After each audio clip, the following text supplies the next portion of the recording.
Chapter 5. The Earth Plane. The portal's shimmering veil parted and Jez stepped into the plane of Earth, her breath catching as the oppressive weight of the realm slammed into her. The ground beneath her boots crunched, a fine gray dust that glittered faintly with flecks of mica, rising in lazy swirls with each step. The air was dense, tasting of damp stone and iron, so thick it clung to her tongue like a second skin. Above, the sky churned, a roiling tapestry of browns and grays, streaked with veins of dull amber. As if the earth had clawed the heavens down into its embrace, shadows danced across jagged spires and crumbling mesas, and the distant groan of shifting rock echoed like the plane's own restless heartbeat. Banch, her Earth Genasi guide, stood a few paces ahead, his silhouette blending with the terrain. His skin was a mosaic of cracked granite, fissures glowing faintly with an inner light, and his hair hung in dusty strands like weathered roots. "This place doesn't forgive wanderers," he said, his voice a deep rumble that seemed to rise from the ground itself. "Keep your wits sharp," Jez nodded, adjusting the quiver at her hip, the seer stone at her throat humming softly as if sensing the plane's ancient power. The trek to Admus, the primordial titan, took hours, or perhaps days. Time blurred in this sunless expanse. They navigated a labyrinth of ravines, their walls etched with glyphs older than any mortal tongue, and crossed a bridge of petrified roots spanning a chasm that exhaled a cold, mineral-laden wind. Jez's ranger instincts screamed at the alienness of it all. No birdsong, no rustle of leaves, just the relentless grind of stone against stone. Yet, beneath the unease, a flicker of recognition stirred.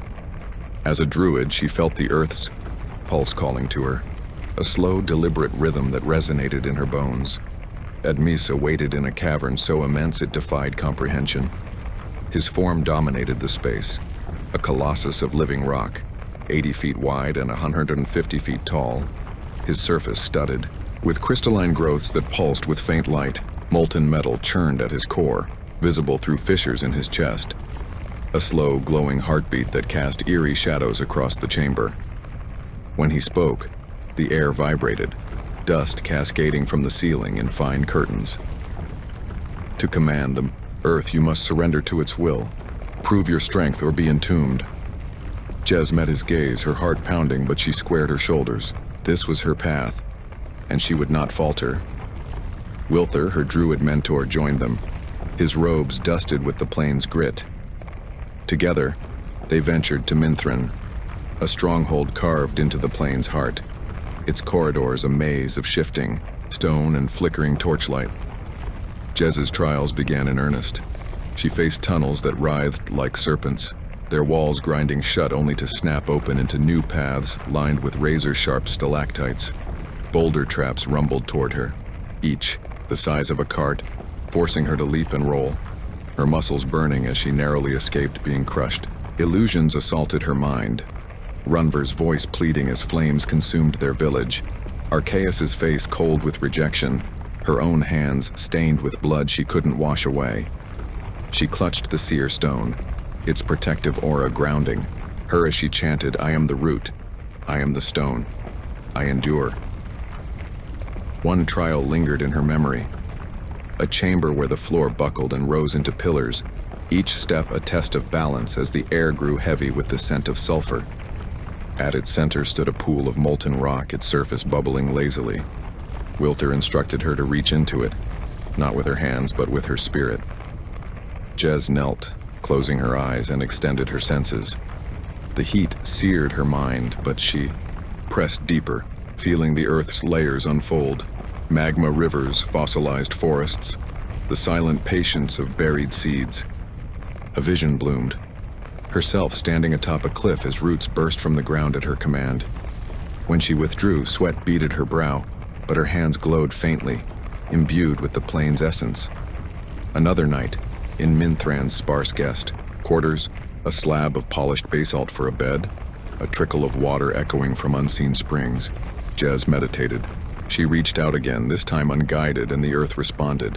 She felt its memories, the birth of mountains, the slow dance of continents, the weight of eons pressing down. It wasn't just power she gained, but understanding, a bond that deepened her druidic roots. The sheath of quakes at her side thrummed, as if eager to unleash its tremors. The final trial pitted her against Mukoria, a yak man whose bulk filled the cavern like a storm cloud. His horns gouged the ceiling, showering sparks, and his blade, a jagged slab of obsidian, sent shockwaves through the ground with each swing. Jez's arrows skittered off his hide, and his roars shook her resolve.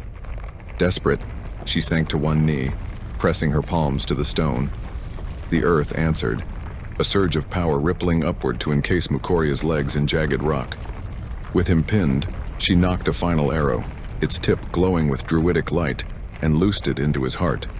He fell with a thunderous crash, and Jez claimed his horns, and the sheath, their weight a testament to her victory. Returning to Admas, she stood taller, though exhaustion gnawed at her. The Titan's approval was a low rumble. You have touched the Earth's soul, but its lessons are endless. As she stepped through the portal, the plane's essence clung to her, a foundation for the trials yet to come.